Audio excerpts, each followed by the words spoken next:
Hello, my name is Brittany Fuller. I am an art education major, and I am here to talk to you about cooperative learning. What is cooperative learning? It is an instructional task design that engages student activity while achieving a lesson objective through their own efforts and the efforts of the members of their small learning team. A really important note is when considering the difference between a good and a bad cooperative learning lesson, the assignment should be easier to complete as a team and more difficult for them to do on their own or any other way. So why cooperative learning? Well, cooperative learning provides skills for living. Success depends on a person's ability to solve problems. It also provides higher achievement, so improved achievement was found in a broad array of subjects when using cooperative learning. Also, social cohesion. Schools constantly participating in cooperative learning provide both the social and cultural foundations that are necessary to develop general civility and support peaceful and productive conflict resolutions with students. So how does cooperative learning work? First of all, a very important aspect is expert instruction. The teacher needs to present the content to the students, and the students encounter the content in order to learn the new material, the structure of relevant knowledge, and the process of knowing. This also includes high-quality representation of the content and process. It is very important for the teachers to know the basic field of curriculum and the level of the students' understanding. This helps for the teacher to determine what lesson content provides a reasonable stretch for the students. This also determines the best presentation mode, which will give them the best opportunity to learn. Some concerns from the outside world, so like parents, see cooperative learning and think that it means that students are each other's main teachers, and that the absence of real expertise is limiting the learning of their student. But in reality, the teacher presents the content accurately. This ensures that complete information is available to all students. The lesson activities stimulate students' mediation of each other's learning.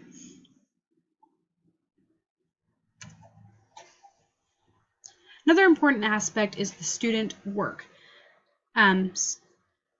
The work should engage students in sharing how they think, examining it themselves, gaining insight from the reactions of their peers, and enlarging their conceptual understanding by hearing how others understand the same content. And you need solid content. Using cooperative learning to engage students depends on the quality of the content itself. The goal is to promote growth through having knowledge and the process of developing it. So essential features, distinguishing cooperative learning from other small group activities. As the teacher, you can implement different aspects of interdependence. Here are 5. So there's positive interdependence, which is all for one and one for all. There's goal interdependence. For any individual number to succeed, all the students must succeed. Reward interdependence. Prize or recognition is available to all members of the team when they all achieve a certain standard.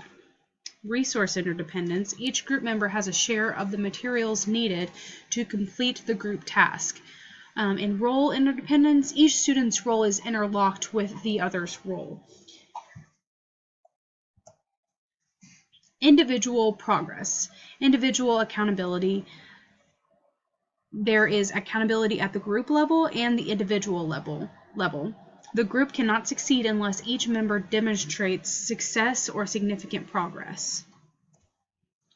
Promoting peer learning. The acts of helping each other learn. Them being able to explain what they know is associated with mastery of the content. Explaining their knowledge and demonstrating skills allow students to advance in their own knowledge. Cooperative learning focuses on interpersonal and small group skills. It demands particular social skills which are best learned and practiced in context of real tasks. Using multiple intelligence during cooperative learning, students can identify and take advantage of each other's strengths and expand their ability and willingness to approach a challenge when working with different levels of students. Popular families of models. There's student team learning. The teacher creates groups from the students in the class with respect to diversity. The students are each required to participate and will be graded as individuals and not as a group. The teacher can create a reward system for rewarding teamwork. Learning together. While implementing student team learning, students study, practice, and critique their teamwork skills with a view to improving academic outcomes. The student approach. This is a product of multiple interlocking parts. One cannot stand on its own. This helps to implement team building, class building, mastery, thinking skills, information sharing, and communication skills. Cooperative learning structures. So here are some examples of different cooperative learning strategies. So there's think, pair, share, which I'm sure a lot of you all have heard of. So first, plan.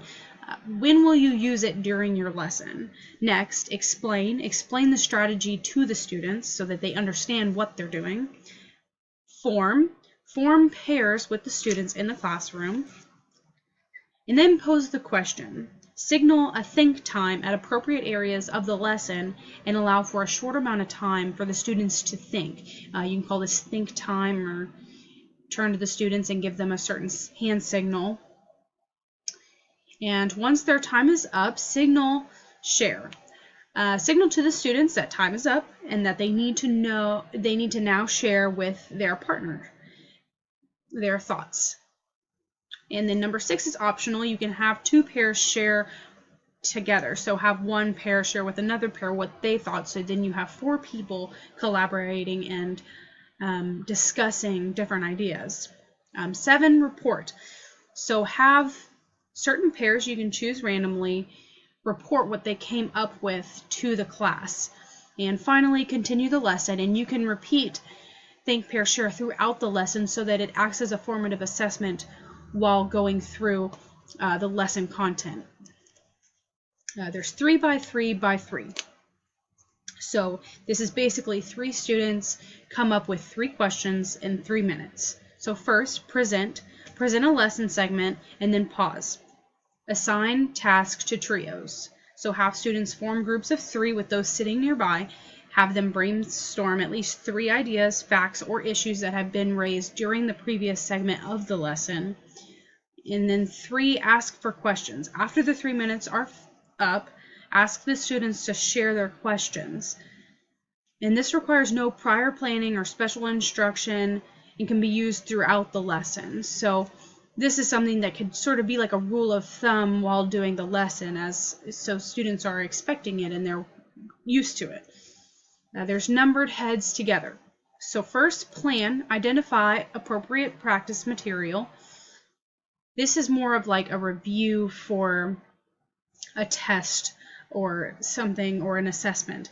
Then form teams. Assign students to 4-member teams.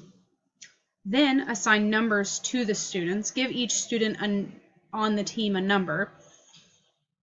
This could have already been assigned to certain students before the lesson. 4, pose the question. These should be questions that require straightforward answers. Like I said, it's a review. It's not a discussion-based assessment to gather ideas. So, and then call for heads together. Have the students talk quietly to discuss their answer, and quietly so that they're not sharing their answers with other teams. Call the number of respondents. Signal for the students to stop their discussions, and call a number at random. That the student will, with that number, will share the answer that their group discussed. This could be added to sort of a competition sort of thing, so like a game, and give points or rewards to those who answer the questions correctly, and or just a reward at the end for teamwork. And one of the most important things when doing cooperative learning and forming these teams is forming heterogeneous learning teams. So a very good way to do this, to make sure that we have a broad span and we have multiple intelligence working together, average the last 3 performance scores in the content area. This average will become the base score. The teacher will then sort students into the top 25%, the bottom 25%, and the middle 50% by typical achievement. The teacher forms groups of 4 or 5 by choosing 1 or 2 students from each ability group, while also keeping in mind cultural diversity when creating these groups. So it is important to also have cultural diversity within the groups, being sure to spread those out. And it is very important for students with different cultures or students with different ability levels to work together to collaborate and learn together and share ideas. And so that essentially, although the teacher is the leader and the teacher is giving the content, the students are then emphasizing that and building on their own knowledge by explaining and demonstrating to each other. And as a whole, they will show higher achievement within the classroom. Cooperative learning is a great way to implement student engagement within the class, or to yield student engagement in the classroom, and for them to just want to learn. It's a great strategy of instruction, especially for the younger level students, for those who have trouble, don't see an interest in school, but this could be used across the board. So that's it. Thank you so much for listening. I hope that you enjoyed.